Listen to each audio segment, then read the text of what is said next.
Doctor ortho, अब दर्द भी घुटने टेकेगा। प्रधानमंत्री नरेंद्र मोदी की अध्यक्षता में हुई केंद्रीय कैबिनेट की बैठक में 3 बड़े और महत्वपूर्ण फैसलों पर मुहर लगी। प्रेस कॉन्फ्रेंस में केंद्रीय मंत्री अश्विनी वैष्णव ने निर्णयों की जानकारी देते हुए बताया कि कैबिनेट ने सेंसस 2017, कोल सेक्टर रिफॉर्म और किसानों के एमएसपी को लेकर ऐतिहासिक फैसले किए हैं।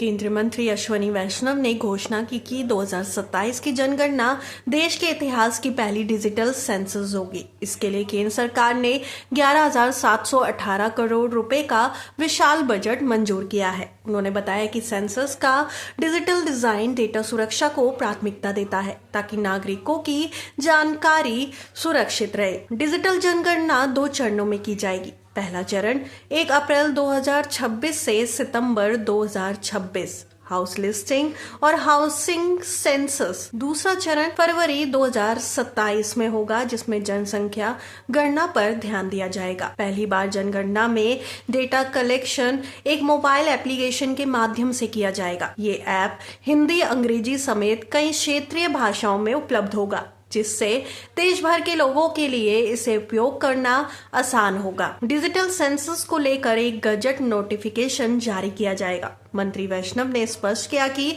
जाति बताना अनिवार्य नहीं है, कोई चाहे तो ये जानकारी साझा ना भी करे। उन्होंने कहा कि सेंसस में सिर्फ एग्रीगेटेड डेटा साझा किया जाएगा, जबकि माइक्रो डेटा को पब्लिश नहीं किया जाएगा। ये निर्णय डेटा प्रोटेक्शन और प्राइवेसी को ध्यान में रखते हुए लिया गया है। कैबिनेट ने कोल सेक्टर में आत्मनिर्भरता बढ़ाने के लिए एक और बड़ा फैसला लेते हुए कोल सेतु नामक नई व्यवस्था को मंजूरी दी। ये व्यवस्था कोयले की नीलामी और उत्पादन को आधुनिक और पारदर्शी बनाएगी। मंत्री वैष्णव ने बताया कि भारत अब कोयले के उत्पादन में तेजी से आत्मनिर्भर हो रहा है। 2024-25 में देश में 1 बिलियन टन कोल प्रोडक्शन हुआ है। घरेलू कोयले के कारण पावर प्लांट में रिकॉर्ड हाई स्टॉक उपलब्ध है। कोयला आयात में कमी से देश 60,000 करोड़ रुपए की बचत कर रहा है। उन्होंने कहा कि रेलवे और कोल सेक्टर मिलकर पार्टनर की तरह काम कर रहे हैं, जिससे ऊर्जा क्षेत्र में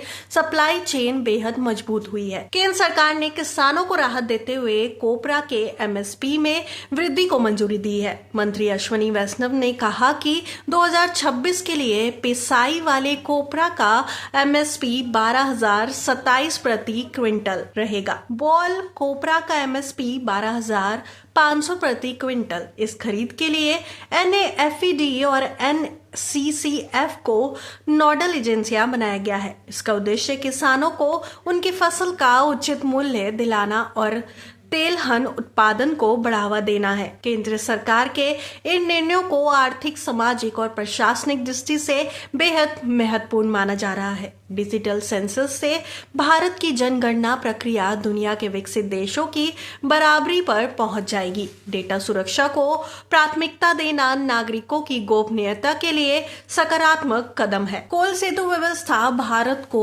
ऊर्जा आत्मनिर्भरता की दिशा में ले जाएगी और आयातित कोयले पर खर्च होने वाले हजारों करोड़ रुपए की बचत जारी रहेगी। एमएसपी बढ़ने से किसानों की आय में वृद्धि होगी और कोपरा उत्पादन राज्यों, विशेषकर दक्षिण भारत को सीधा लाभ मिलेगा। कुल मिलाकर कैबिनेट की ये बैठक कई रणनीतिक और दूरगामी प्रभाव वाले निर्णयों के लिए याद रखी जाएगी।